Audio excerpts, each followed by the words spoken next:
అందరికీ నమస్కారం. ఈరోజు 4 మంచి మాటలలో ముగ్గు వేయడం గురించి చెబుతున్నాను. ముగ్గు లక్ష్మీ స్వరూపం. ఇంటికి కళ వచ్చేది ముగ్గు వల్లనే. గుమ్మం ముందు తుడవకుండా, కడుక్కోకుండా, ముగ్గు లేకుండా ఉండకూడదు. నన్ను ఒక అభిమాని ఇంటి ముందు కడిగి గుమ్మంలో ముగ్గు లేకుండా మగవాళ్ళు బయటికి ఎందుకు వెళ్ళకూడదు అని అడిగారు. అసలు ముగ్గు ఎందుకు వేస్తారంటే, ముగ్గు అనేది ఒక యంత్రం. అందుకనే ముగ్గుని చిన్నదిగా వేసినా పెద్దదిగా వేసినా దానికి చుట్టూ 4 పక్కల గీతలు గీయాలి.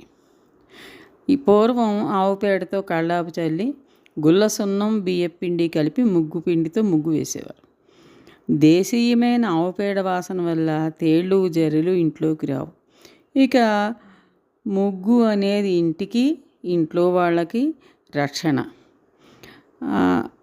అందుకే ముగ్గు చిన్నదైనా పెద్దదైనా కూడా ముగ్గు అనేది తప్పనిసరిగా ఉండాలి.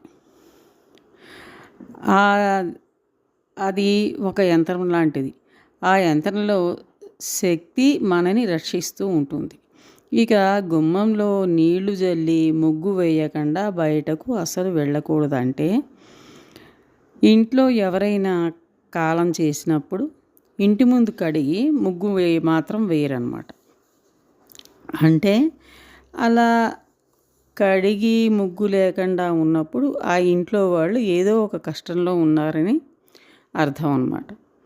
అందుకని ఎవరైనా కూడా ఉదయాన్నే ఎవరు బయటికి వెళ్ళని క్రితమే ఇంటి ముందు ముగ్గు వేయాలి. వెళ్ళిన తర్వాత మాత్రం అస్సలు గుమ్మాలు కడగకూడదు. మన ఇంటికి ఎవరైనా వచ్చినా కూడా బయట ఉన్న ముగ్గు చూడగానే ఒక విధమైన ప్రశాంతమైన భావన కలుగుతుంది. ఇదండి నాకు తెలిసిన 4 మంచి మాటలు మీతో పంచుకుంటున్నాను. సెలవు.